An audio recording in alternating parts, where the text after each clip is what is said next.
Welcome to the You on the Camino de Santiago podcast, Season 3.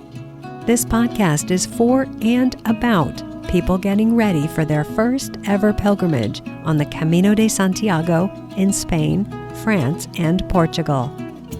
With your host, Camino guide and longtime pilgrim, Nancy Reynolds of the Camino Experience.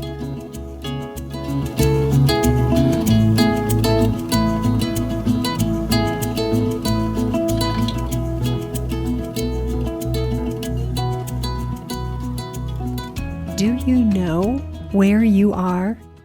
That's my question to pilgrims on the Camino Francés. Do you have any idea where you are and how rich this Camino route is in history and culture? Hi, this is Nancy, and in this episode, I got to hang out with Beebe Bahrami, author of the Moon Camino de Santiago guidebook for the Francés route. And I mean really hang out.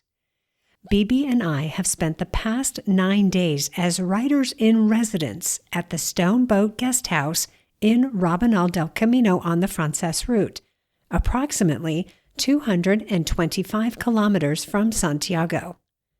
I'll tell you more about Beebe in a moment, but first I want to share a bit about staying at the Stone Boat. The boat is a beautiful 3-room guest house with a spacious common room that is perfect for working on your writing projects, warmed by the wood-burning stove.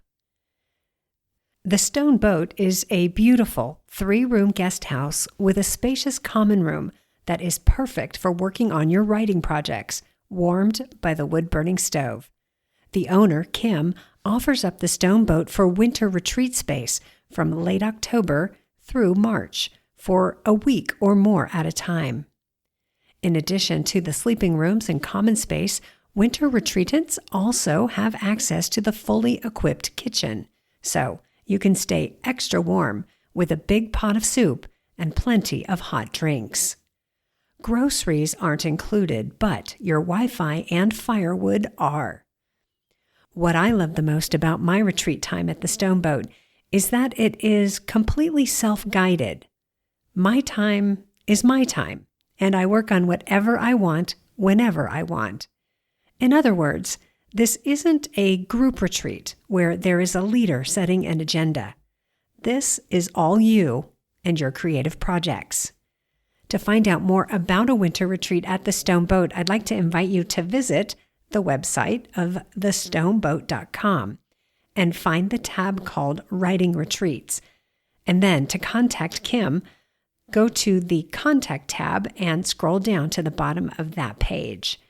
There you'll find a form that you can fill out. You'll also find her email address. Another thing, unrelated to writing retreats, is a message to anyone who has signed up for my email list, meaning you requested my top 10 Camino tips that don't usually show up on the top 10 lists, or my Camino planning roadmap. If that's you, you've signed up, but you haven't been receiving emails from me. Probably it means you just missed the step of opening the email with your free tips or roadmap and clicking on the button to download them. That's how you get confirmed onto the list. If you would like to be on my email list, or if you think you should be on my list but you haven't been hearing from me every Friday with Camino tips and information, then you will need to request that again. The easiest way is to go to thecaminoexperience.com and wait for the pop-up box with the sign-up form to come up, or scroll down to the bottom of the homepage and find the sign-up form there. Then, once you've entered your name and email address, check your inbox for an email from Nancy at the Camino Experience. Open it up and click on the button to get your top 10 tips. If you don't see my email in your inbox, check your spam or junk folder. It's probably hiding there. And while you're at it, you may want to mark me as a safe sender or add my email address to your contacts. I have lots of good stuff to send your way, and I would hate for you to miss out. There is also a link for the sign-up form in the show notes for this episode, so you can get on my email list and also get your top 10 tips. And you can always simply email me at youonthecamino@gmail.com. Okay, are you ready to meet my guest? Beebe Bahrami is an award-winning freelance travel writer and anthropologist who is passionate about European, Atlantic, and Mediterranean cultures and about pilgrimage and the Camino de Santiago. Beebe is widely published in the areas of travel, food and wine, outdoors and adventure, archaeology, spiritual travel, pilgrimage, and other cross-cultural topics, and she has lived and traveled extensively in the diverse cultures of Europe, North Africa, Southwest Asia, and across North America. Beebe's background in anthropology allows us to see the Camino through a unique lens, one that drops us right in the middle of the history and culture of this ancient pilgrimage path. I think you're going to enjoy this conversation. The last thing to mention, I had some problems with the sound this time around. That's because Beebe and I recorded the conversation in the common room of the stone boat, with the sound bouncing off the stone walls. And we were sharing a microphone. Not an ideal acoustic situation. But I hope the content of the conversation will divert your attention from the, at times, low sound quality. Thanks for bearing with me on this one. Let's meet Beebe. So let's say hello to Beebe. Hi, Beebe. Thanks for being with me. Hi, Nancy. Oh, it's great to be here. I feel really fortunate because we ended up in a spot on the Camino without any pre-planning. We just ended up at the Stone Boat guest house in Rabanal. How did that even happen? It was pretty cool because I was thinking it would be really nice to have a place to pause and catch up on my notes and do a little bit of writing. So I sent Kim, the owner of the Stone Boat, a message, and I said, is there any chance that I can take one of the retreat spots at the Stone Boat? And she said, it just happens that Nancy is here and she's manning the ship, and that I was welcome to come and stay for the time that I needed to be here. We didn't know the other was going to be even on the Camino. No, I had no idea that you'd be on the Camino. And we're going to talk about that. We're also going to talk about the Stone Boat and the winter retreats that are available. I mentioned that in the last episode, but we'll talk about that a bit more and how that actually has worked for us, how we've been doing it. And then I'm going to ask you in a little bit to talk about the name, the Stone Boat. Where does that fit into the Camino legend? Because that's a pretty interesting one. And you have a personal tie to where that came to be. So we're going to talk about all of that plus a bunch of other stuff. But I want to start where I always start, which is having you put the pin in the map. Where did you start walking this time? And what are you doing here? Okay, this time, which is 2023, I began in Nájera, and I was picking up from last year.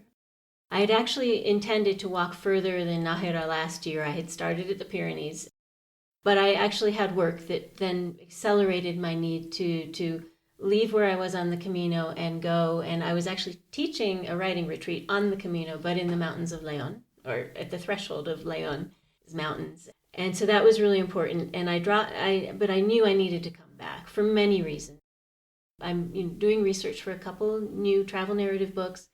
I'm warming up to get ready to do the update for the 3rd edition of my guidebook, but that one will probably really fall in tense timing next year. But I just wanted to get a head start because the Camino has had a lot of changes post-pandemic world, and I just wanted to get caught up with locals and see how everyone's doing and see what changes are afoot. That's the fun part for me too, is to come back and visit the places I know so well and see the people. And I bet you have the same experience that I do when you walk into a place and they remember you. And it's like this joyous reunion on the Camino. It is really wonderful. It is really wonderful. They are old friends, and they really serve the Camino, and they're just so kind and generous with us. So it does feel good when you're recognized and you get that warm welcome. Okay, so you started in Nájera and you walked as far as Rabanal del Camino. Was that a through walk for you? Pretty much, yeah. And then I will, after my retreat is finished here, I'm going to continue. I'm going all the way to Santiago de Compostela, and maybe this time also to Finisterre and Muxía. Though I'm going to wait and just see how that unfolds. There's a lot to do in Santiago. Oh, no kidding. No kidding. This is always something interesting that comes up for me is this is obviously not your first time walking the Camino Francés. Do you get asked the question, how many times have you done it when you're on the Camino? Always. Every time people find out I've been here more than once, that's the next question. How many times have you walked it? And I don't count. I don't think I ever did count. And when I did try to go back and count, it was impossible. So I'm curious, Beebe, why don't you count how many times you've been out here? I don't count. For one thing, it's not something that's been a priority for me. And for another, okay, so I started walking the Camino in 1995. And I'm an anthropologist. So I also was doing a lot of field work, and I still do a lot of field work on the Camino and in the regions of the Camino. And that really began in 1986. Okay. So we've got a long-term love affair with Spain going on, right? We sure do. We sure do. Okay, so it's not just the Camino for you because you've written other books in addition to the Moon Camino de Santiago guidebook. You've written other books about travel in Spain, spirituality in Spain, yes, history, anthropology, all of that. You've got quite a library to your name. I am very blessed that I've been able to do all that, and it is a passion. And yeah, I have been walking pilgrimages all across Spain and Iberia and in France. Not just routes of the Camino, not just the Camino Francés, that is what my book is covering, and the Muxía and Finisterre routes as well, but many, many pilgrimage routes all across Iberia and France, as well as England and Germany, but that's way too much information probably for people. But there's so many pilgrimages here. And the Spiritual Traveler Spain, I spent 4.5 months backpacking all across Spain, north, south, east, west, and going along amazing pilgrimage routes that have nothing to do with the Camino or are tributaries or detours of the Camino de Santiago, but they are in their own right a regional and local beloved pilgrimage route. So it's really hard to count. And it's also the question, and we've talked about this before, well, what counts as a Camino then? Because many people think the only legitimate Camino might be from Saint-Jean-Pied-de-Port on the French side of the Pyrenees all the way to Santiago de Compostela. But what about starting in Pamplona or Logroño or Burgos? Or what if you're from Galicia and you open your front door and you walk just 50 kilometers to get to Santiago? See, I think that's an important point, and it's one that I think we've maybe lost track of, or some people have, because the guidebooks have a starting point. And the guidebook, well, because they have to have a context, they have to begin and end. The guidebooks about the Camino Francés start in Saint-Jean-Pied-de-Port and in Santiago de Compostela. And when we start to do our research, we realize, first of all, that there are other routes. And so I know some of my listeners are walking the Portuguese, walking the Norte, walking the Ingles, walking the Primitivo. My guest in the last episode was running the Primitivo. What we also realize is that the church in Santiago has that requirement to get the Compostela, which is a minimum 100 kilometers on any route. So then we start to think, okay, I've got this guidebook that says it's Saint-Jean to Santiago, but I don't have to walk all of that if what I want is the Compostela. So why would people walk more than just the 115 kilometers from Sarria? It's entirely a personal choice. Okay. I mean, if you happen to be European and want to do it the old way, you can open your front door and start walking, or get a ride to the nearest, gateway to a main trail of the Camino. That also happened. People would take boats to get to, A Coruña or to, Genoa or Marseille or wherever, Barcelona. So it's really, it's a personal choice. There's no right or wrong way to do it. And in fact, in my guidebook, it starts in Saint-Jean-Pied-de-Port and it goes all the way to the coast to Finisterre and Muxía. But every chapter will tell you there are gateway cities. That this is a starting point too, and this is a starting point too, and how to get to it, how to get to Logroño or Pamplona or Sarria or León. Yeah. So let's take the question even farther, even deeper. What will people find on this route? What would bring them to the Camino Francés? You've got a lens that none of the other guidebook authors have. Now, that's not to downplay the other guidebooks because they're full of incredibly practical and useful information. The John Brierley book has a wonderful spiritual undercurrent to it. Your book is so different, though. What is it that you think would bring people to this route from our anthropologist's viewpoint? For one thing, I want to say I love all the guidebooks. They're all complementary to each other, and I think people should look at all of them. I agree. Because they all have their different way of looking at the Camino and their different strengths. But what mine brings to it is very much the passion of an anthropologist who also loves archaeology and history and folklore and food and wine. And so it has those many layers, and every trail of the Camino, you can find these things on it, but none as rich and as highly contextualized as the Camino Francés, because it is the most historic route of the Camino across Spain. So here's the interesting thing I just want to say about you, Beebe, and it may sound like I'm trying to sell your guidebook, and I kind of am to a certain extent, but way more than that, what I want people to get a sense of is where they are when they're on the Camino Francés. And it's one of the questions that I ask my new pilgrims. Do you know where you are? And what you've done in your book is you have captured so much of that history, that culture, that context, and it presents like a guidebook for any travel, but it's got the Camino. And I love it. I refer to it all the time after walking the Camino. But here's what's fun, and I want to share this with my listeners because, Beebe and I have been spending some time together at the Stone Boat in Rabanal, but I have a rental car, so we got to do an excursion along the Camino. And what was so fun is it was like traveling with a live guidebook. So I loved when we were driving and you're like, oh, we're close to this church in this town. Can we just divert over there? And this is why. And then you would lay out all this history and context, and this is the style of this and the Floating Mary. And I'm like, my mind is blown. And the other thing I loved is that sometimes you referenced your own guidebook to confirm that information, which is exactly what I do with my audio guide. Somebody asks me a question, I go, let me check. Yeah. Well, I know both of us, we're really sticklers for fact checking. And Yes. So we know that we've done the sourcing, the primary and secondary sourcing, legitimate sources to make sure this is true Yes. and correct, including talking to the actual people. Yeah. And so, yes, so it's really nice to know I can, cross-check with my own guidebook. but it was really like, it was two guides in that car because, I was like, let's go to this church and here's the history. And then you were like, that's my favorite cafe and I love that albergue and this is my favorite stretch. And Yeah. it was really fun, very symbiotic. That was fun. And I'm delighted we get to do that again tomorrow. Okay, good. So I want to talk about the Stone Boat. And I'm at this point, not the guest house, but the Stone Boat. Where does that name come from? Well, the first answer is we really need to ask Kim to tell the answer why she named this place the Stone Boat.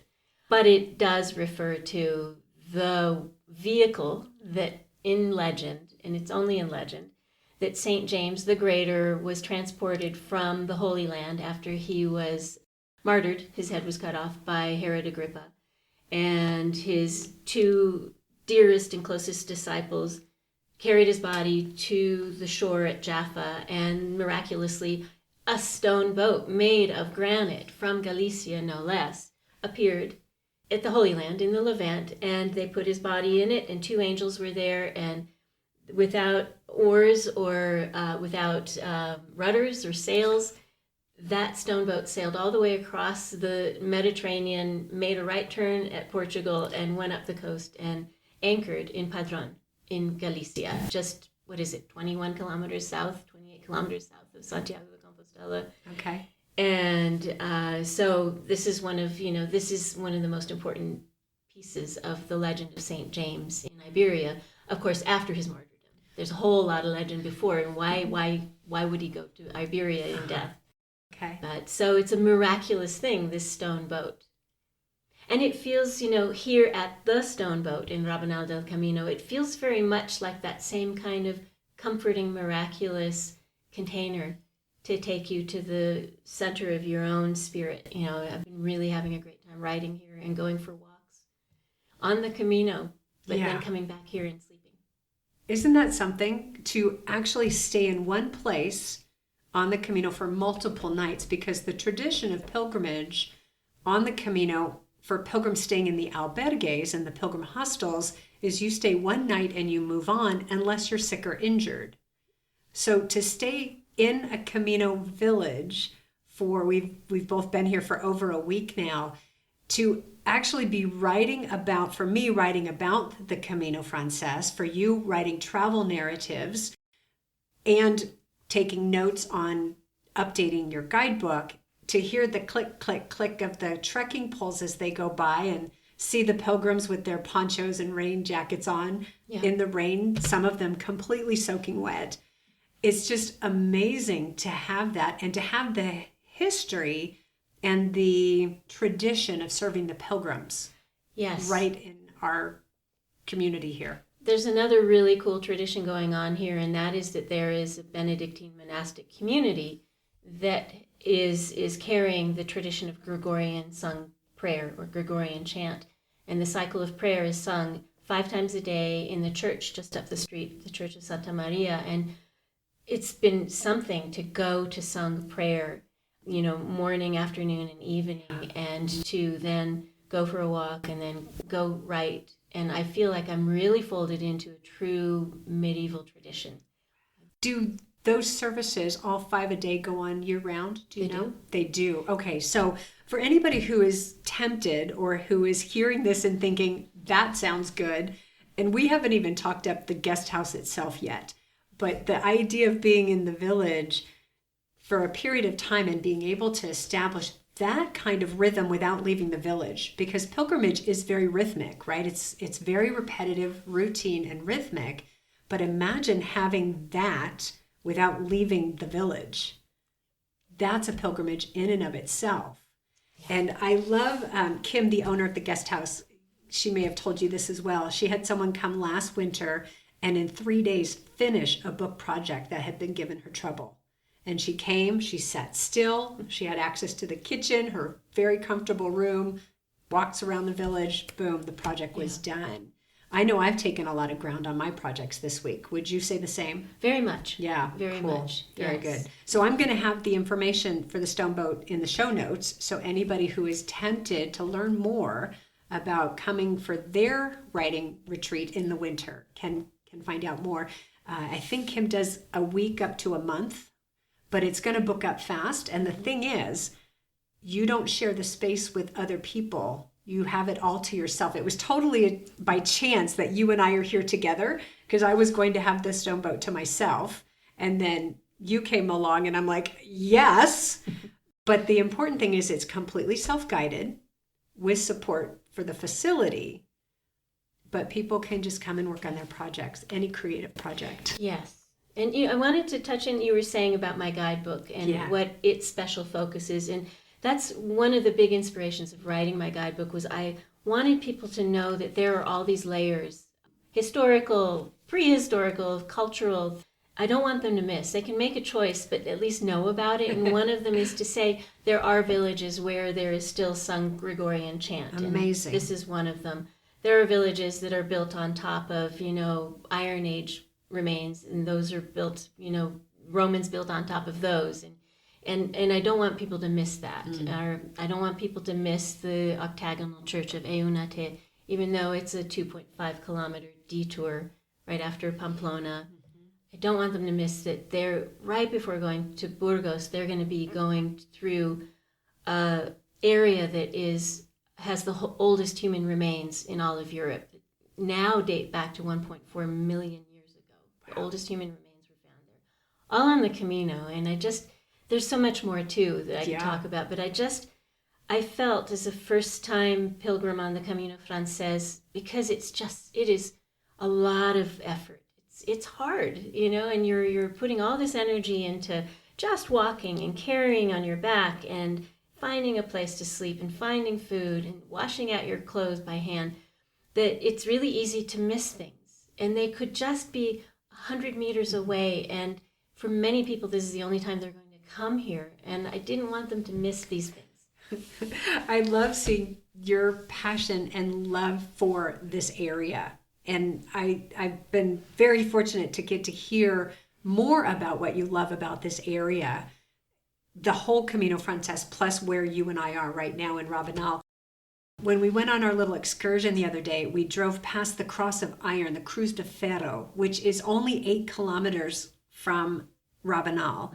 And, you know, I had these ideas about the cross and what it is, and you take a rock from home and you set down your burden, and thought, oh, how old can that tradition be? I'm like, what, someone made that up 30 years ago?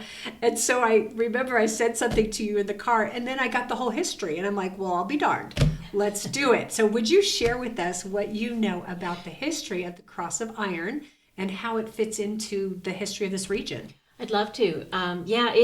There's some legend, but there's some firm, history. And one is that it's pretty clear that this area where the Iron Cross is, that mound of stones, people have been leaving stones and offerings there for possibly 2,500 years, maybe more, but for sure, by the time the Romans arrived in the area, they were leaving stones and offerings, and they were dedicating that is the highest point on the Camino Francés.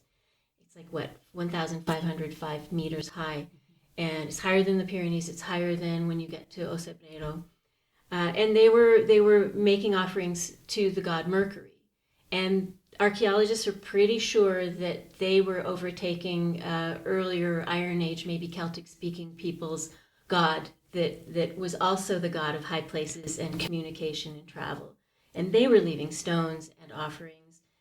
And at some point, and we don't know when or why, we have some theories why, they planted a big oak trunk that's something like 16, I don't want to get the length wrong, but it's towering. It's a really big oak trunk. So wait a minute. So it is actually oak, because to the oak is very important. The uninitiated eye, it looks like a big telephone pole with a cross on the top. Right.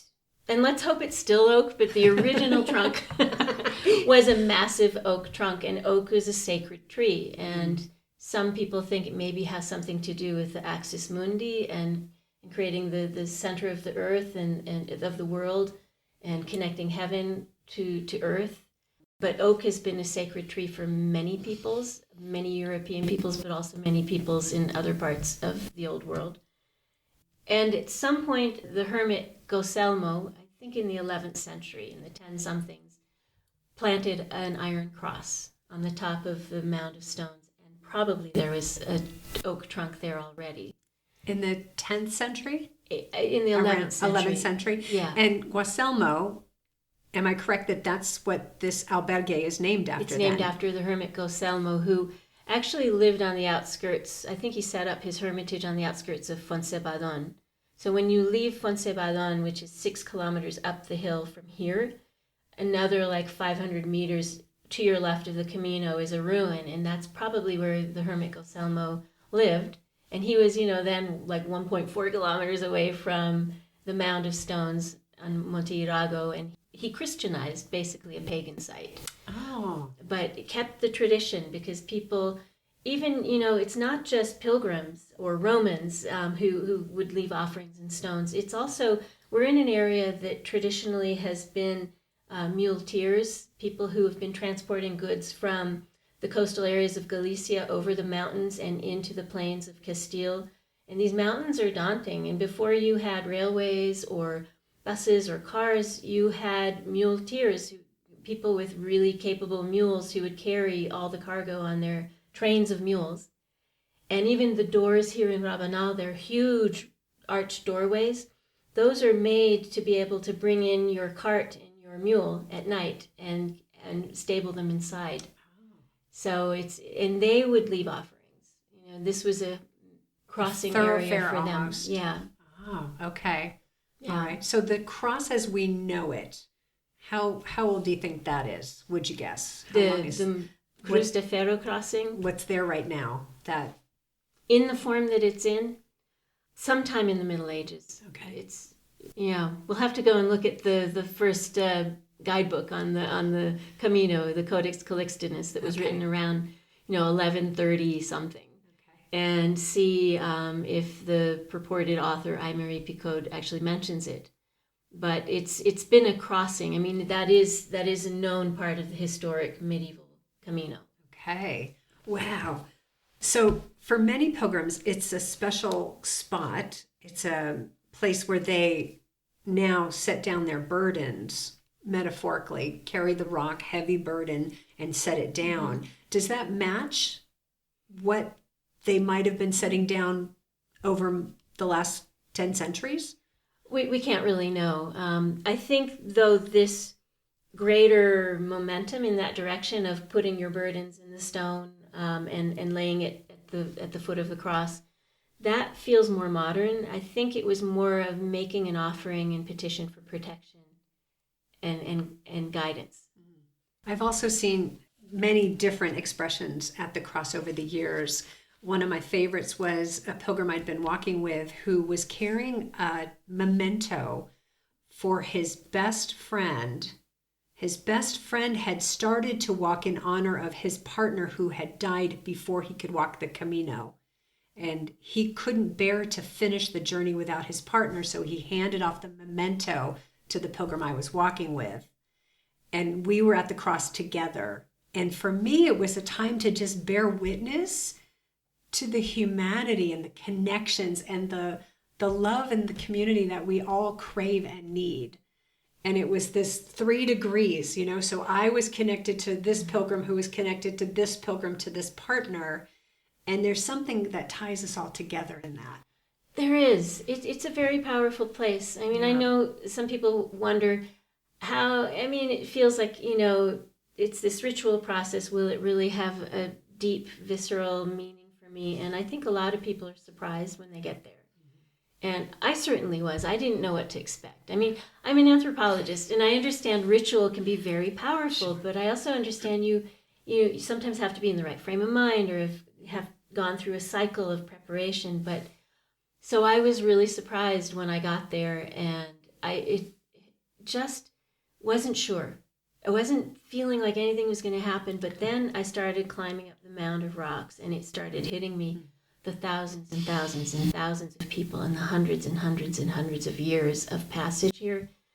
And by the time I had 3 stones and a little cross that a friend had asked me, a little wooden cross had asked me to put there, I just found myself, I wasn't thinking I'm laying down any burdens or asking for anything, but I just suddenly was hit by a massive energy wave of gratitude. Just such incredible gratitude that I could even be there, and gratitude for the people in my life and all the kindness I had received and all the love, and I just started crying. And I was the only person there that I knew of, and when I was finished, I saw there was a young man from Argentina. I could have been his mother, and he had gone through the same catharsis. He was having his own private moment on the mound. And then he walked up to me and took my hand, and we walked each other down. And I just thought, I couldn't have had a more profound and beautiful experience, and there's no way I could have known that was going to happen. You could not have orchestrated that. Thanks for sharing that. It's a beautiful story. You mentioned the cross. You were leaving a cross at the cross. And I think it's noteworthy that some people do take rocks, but some people take mementos of different kinds, like a scarf or a flag or a photograph of someone or even a written message. Yes. Yes. Now, do you know what happens to those over time? I really don't, but the other day when we went past there, we saw 2 men with their orange and yellow vests, and they were doing a little bit of cleaning up, but it didn't look like they were removing the mementos. It looked more like they were just making sure the mound was contained, not tumbling everywhere. Yeah, and I've heard different things over the years. I've heard that it is cleaned up regularly, and that things are removed from the mound and from the oak pole that sometimes people attach things to. And so for me, when I learned that, I wasn't upset about it because I hadn't left anything there prior to that. But it made me think it's a place to let go of. Whatever you leave at the cross, it's something to let go of because it's going to go wherever it goes. I like that too. Yeah. I like the idea that you've released it and there's an impermanence now. It's like it's been cleared through. Yeah. Now, some people listening might have a picture in their mind of what the Iron Cross looks like. And I'm just going to mention for those who are not coming to the Camino soon, there have been some changes at the cross. One of the things is there's now it's actually, I think, a very beautiful low stone wall around the base of the mound to sort of contain it from moving into the road.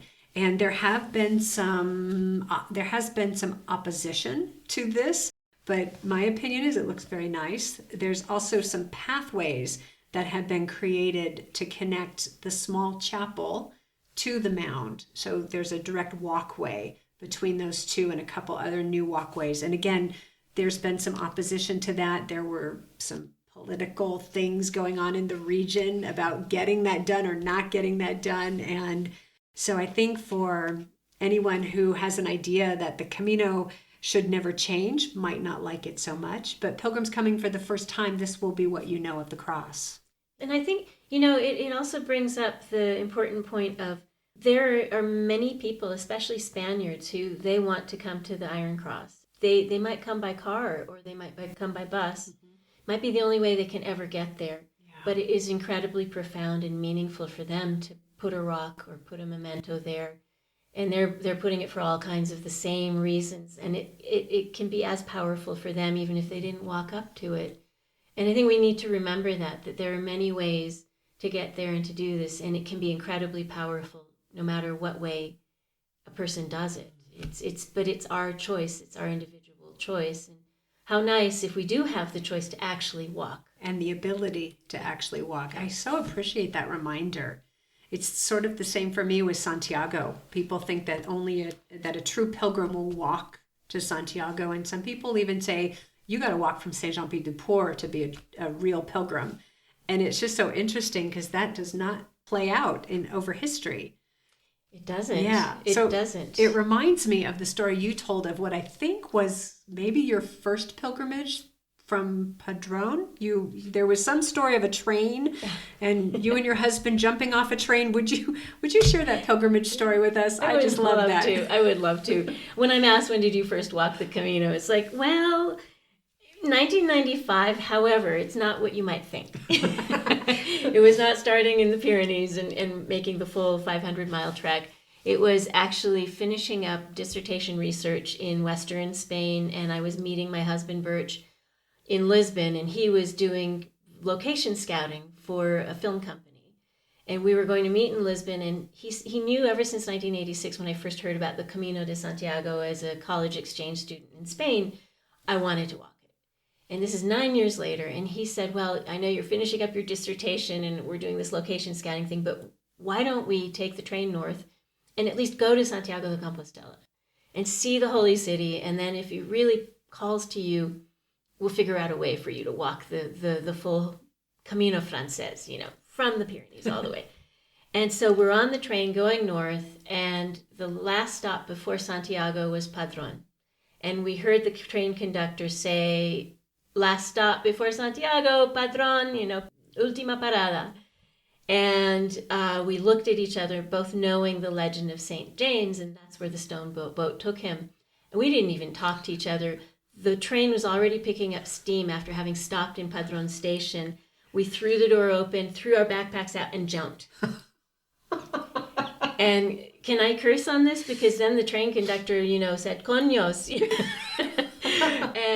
But then seemed sort of chuffed that we had done what we had done, and we walked into Padron that night, and then had a wonderful woman who immediately gave us a place to stay and understood that we might be pilgrims, and introduced us to the whole legend of St. James and showed us the pillar under the church where his boat is in legend fabled to have moored.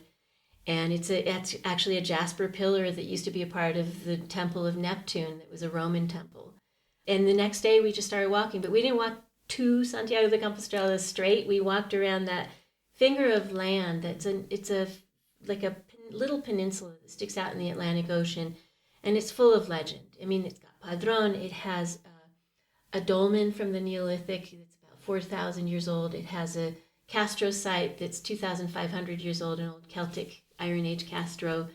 And it has a place called Noia that's named after Noah, because Galicians also believe that Noah's ark anchored there, and that's where they found land after the Great Flood.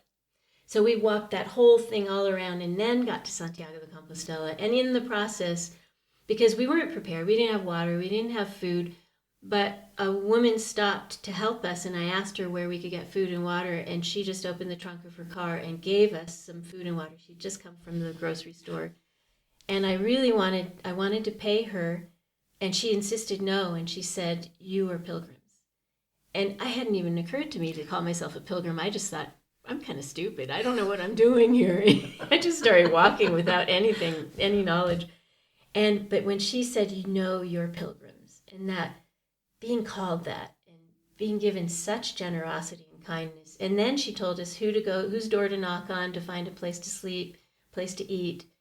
And that's when I was hooked. I just thought, I have to come back. And I feel like that was a real Camino, because it might have been short, it might have been unplanned, it might have been on a trail that wasn't even marked. And it's definitely a tributary of the Camino. But that somebody else called me a pilgrim was really powerful. And I love this whole legacy and history and ritual process and the lands of the Camino, the peoples of the Camino. And I've been studying them for now 30 some years, and I'm not done. There's so much more to excavate. Wow. I love that story. There's so many, there's some elements in there to pick out and go, that's a Camino story, that's a Camino story, that's a Camino story.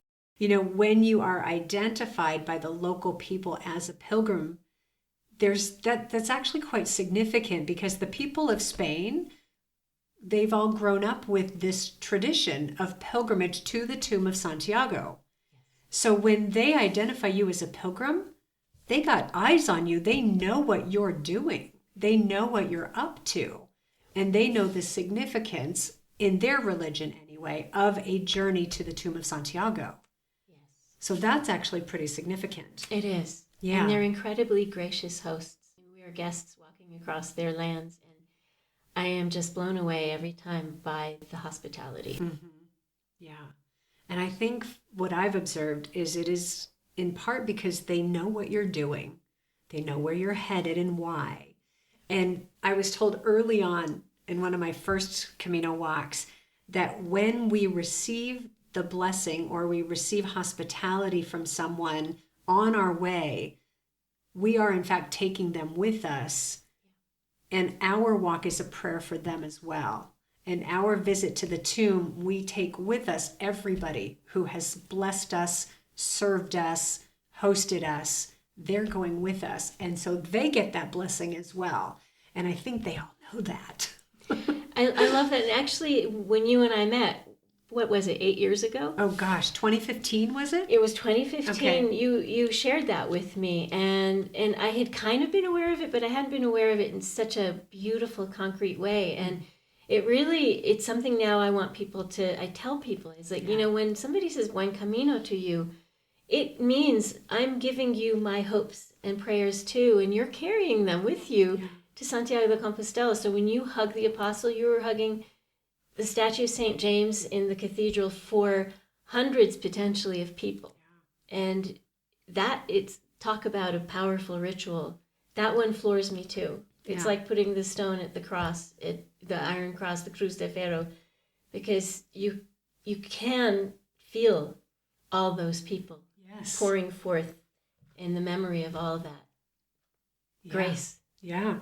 And even if you don't believe, let's just say you don't believe the legend or believe whatever facts exist about who is in the tomb in the Cathedral of Santiago, even if you're not Catholic, even if you're not thinking this is going to grant me a plenary indulgence by the church, even if fill in the blank, we are all walking a path that millions of people have walked for over 1,000 years out of devotion to an idea that something holy is at the end.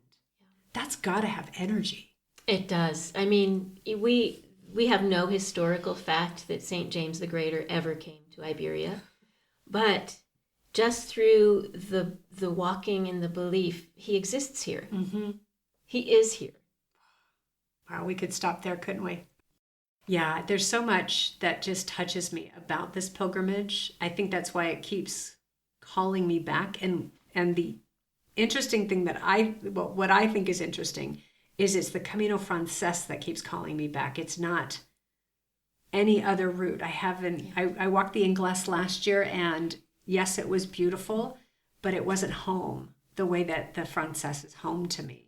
And I bet you feel something similar about this route.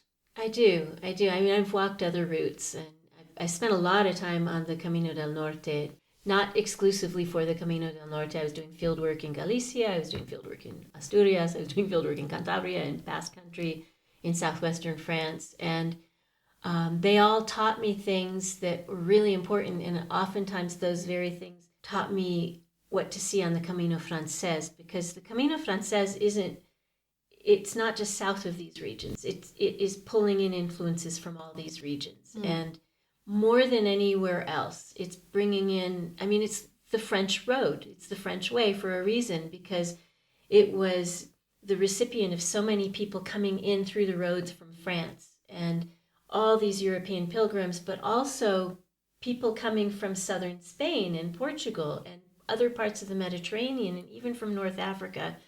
This road, the Camino Francés, was pulling all of these people in, some as temporary pilgrims, some who just said, I'm going to set up workshop and live in this town and become a mason or a carpenter or a foot cobbler, a cobbler, a shoe cobbler, because people really needed shoes. A lot of repairs.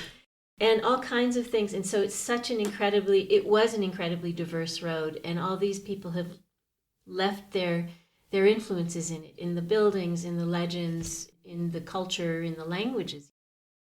I love the way that you talk about it with such even if you don't say the words, I can hear a depth behind everything you talk about the Camino Francés and about Spain in general.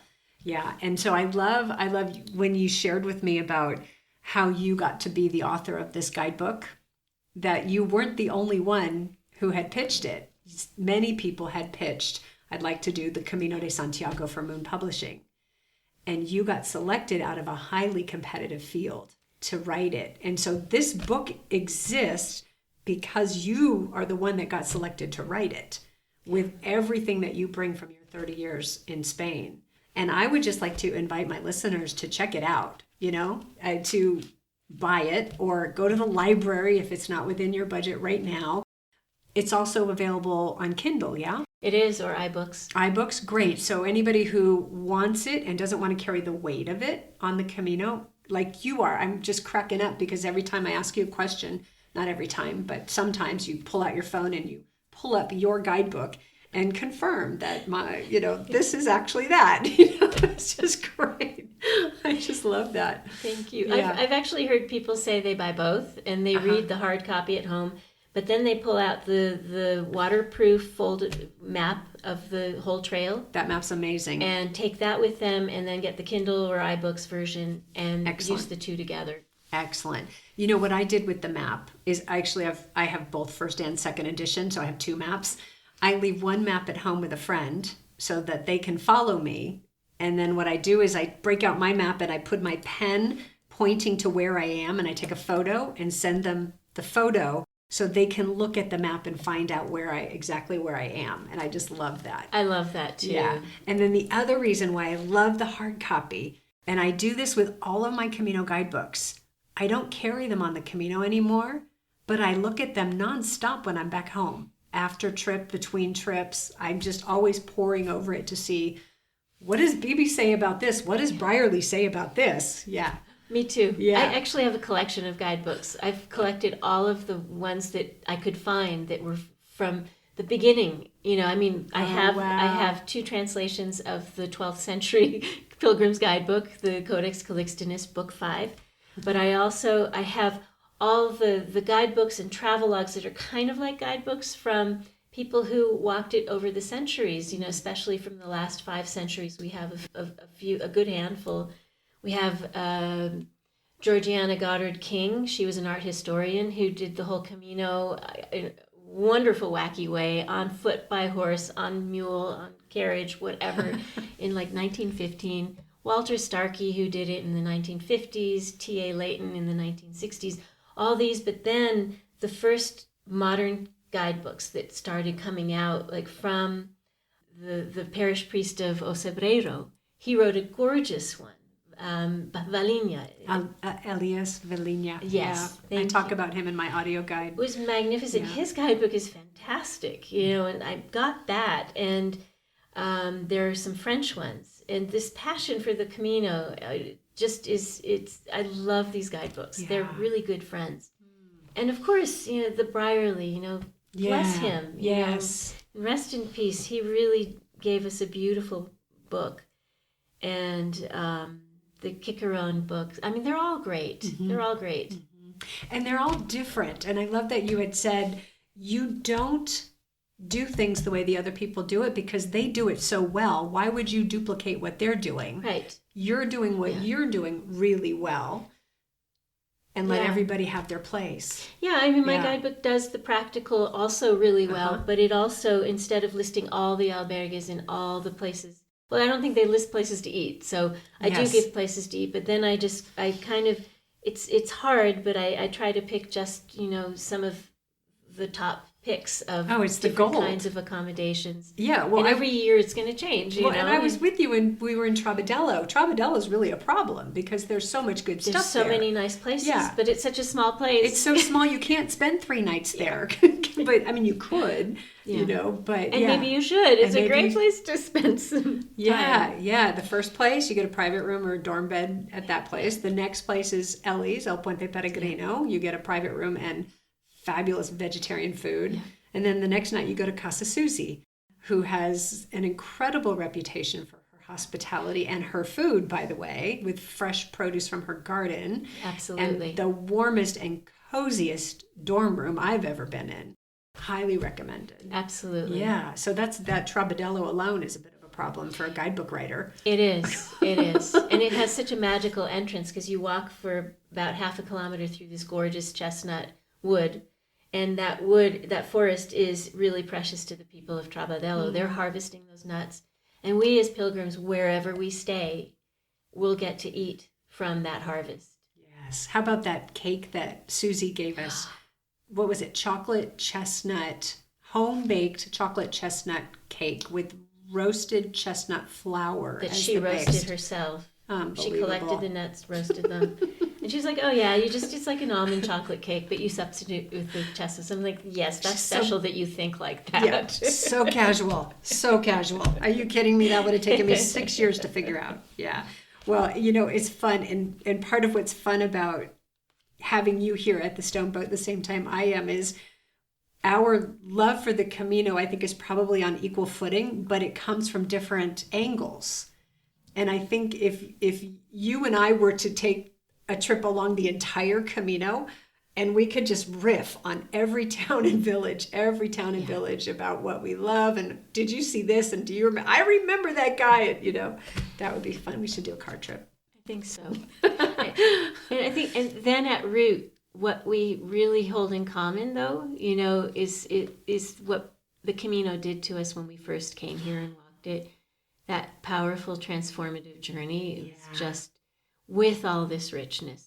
I think that's what we have, that very heavily in alignment in common. Definitely. Keeps bringing us back. Yeah. And I think for me, if I were to sum it up, it keeps my feet literally and metaphorically on the ground. And being on the ground and being in connection with our earth is so important. I agree. And healing. Let's get outside. Let's get out of the steel, concrete, man-made buildings, and let's walk this earth. I think that might be the best explanation for why it doesn't even occur to me to count how many times I've been here, and I would say it might be the same for you, is because it's not about that. It's about just being here. It's being here. Yeah. I stopped counting in 2012 when I had a conversation. You probably know Orietta of Acacio and Orietta at Viloria de Rioja at their albergue. Oh my gosh, what a place. Another great place. Another great place. And she was talking about her walks on the Camino, and I innocently asked her, well, how many times have you done it? And she looked at me like, that can't be a real question. Stop it, But what she shared with me is it's not about keeping score or accomplishment. It's not about that at all. It's not about bragging rights. It's not about anything except what transformation has occurred from being here. Yeah. And so I stopped counting that moment, because I had a spreadsheet, not a spreadsheet. It was a big stage. It was a big map with stages, and I was actually doing different colors each time I would walk a route in a section. I'd be like, yay, look what I walked. And I went, crumple that up. No longer don't care anymore. Just in an instant, stopped counting. Wow. Yeah, about that. Yeah, it's good stuff. So what would you say to a first-time pilgrim who, we're going to do this in 2 different locations and see if your answer changes. So let's say you're on a Zoom call and people are getting ready to walk the Camino, and they're in their planning stages. They're not there yet. They're just planning. What advice would you give them? What would you, maybe not advice, because you're not so much an advice giver as a way shower, but what would you share with them to have them go off on a potentially life-changing journey? I would want them to make sure they have really well-fitting shoes. Super, super practical, because that can determine everything. Yes. And then really encourage them to follow their own sense of the way they need to do the Camino. Mm-hmm. And it's really easy to get pulled up into the energy, especially, it's such a common experience in Saint-Jean-Pied-de-Port, when a lot of the staging ground, for many, many first-time pilgrims, and you get caught up into everyone else's ideas about how to do this and what it's all about. And sometimes it can be heady and exciting, and sometimes it can be overwhelming, and like you're pulled in the wave, but what you really want to do is slow it down and do your own walk. And I would say slow it down then and do your own walk. But really listen to your inner instinct about how you want to do it. Nice. Is that the same thing that you would say to someone when they're standing in Saint-Jean-Pied-de-Port the morning they're about to start walking, or would you have another piece of wisdom to share with them? I probably would, because the energy out of the albergue is going to, can pull them into that wave. Yeah, it's like a giant whoosh, there goes the river rushing by. Yeah, and I would really, I wrote a guidebook so that people don't miss things that are easy, because you're tired and you're trying to log in a lot of kilometers to get to your next bed. So I would really, it's like to just do your best to really look around and be present. Talk to the locals, even if you barely speak any Spanish, because they are the wisdom keepers of this trail, and they can maybe guide you into something that is so much better than what you might have been thinking about. And that's a great point. So many people who talk about the Camino after having walked it talk about the pilgrim community and how the Camino is about connecting with pilgrims from all around the world. And I think sometimes we miss that the local people are hosting us, and they're doing a fabulous job of it. They are. And there are some incredible stories right there. The family that runs the Orison Refuge. Yeah, Refuge Orison. Right, Yeah. if you want to sleep on the mountain and cut your crossing over the Pyrenees into 2, he comes from a family of traditional sheep herders, and his brother is still a shepherd. And they still move the sheep over the mountain from one pasture to the other. And that refuge is actually an old shepherd's keep that was then, fixed up and outfitted for.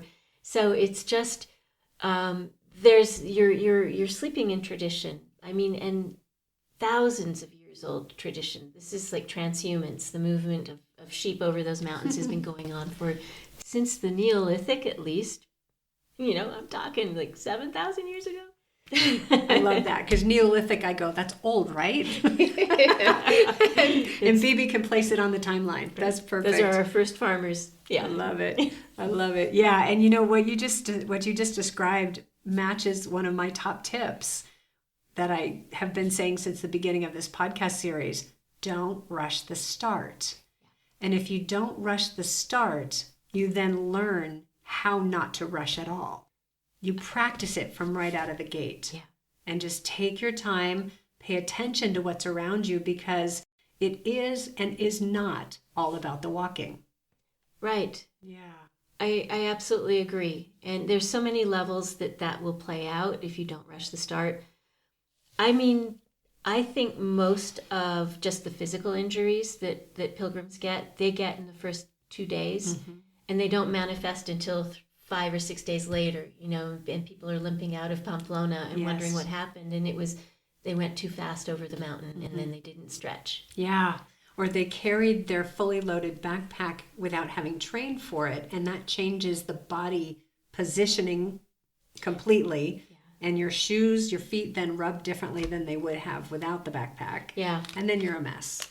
So if you can slow it down just first physically, then you will also slow it down for the mental, the emotional, and if you want to go there, the spiritual aspects of it, they will fall into place. But yeah, maybe that's a piece of advice. First, take really good care of your body. Yeah. And then everything else will fall into place. Very good. And I've started advising people, this was 2 episodes ago, to condition for the Camino rather than train for the Camino. Because if you think about what you're going to be doing for, 4 to 8 hours a day, how about just start doing that more than you're doing it now? Yeah. And start getting your body conditioned to the rigors of the Camino. And we had that lovely gal who stayed here last night with us. I won't mention her name for privacy reasons, but she talked about how she had no expectation or understanding of the physical rigors of walking the Camino. And so when people say, oh, you don't need to train, maybe not, but you might want to condition, because it's going to make it easier. Yes. And more enjoyable. Yeah. I know people sometimes compare the Camino with the Appalachian Trail or the Pacific Crest and say, well, it's not as rigorous. And I'm thinking, but you are walking farther distances, and you're doing it oftentimes for many people longer. Yeah. And so it really does become an endurance thing, and you really need to make decisions every day so that you can sustain this for 4 to 6 weeks. Yeah, and even if you don't compare it to another trail, how about just compare it to your current daily life? How many people are on their feet for 4 to 6 to 8 hours a day right now? Right. I worked in retail for a decade, and I was on my feet that much, and they were not happy feet. Yeah.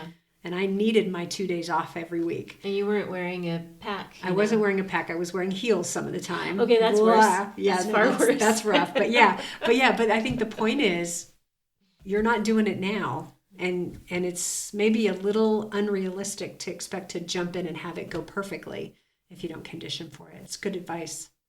Is there anything else that you would like to share?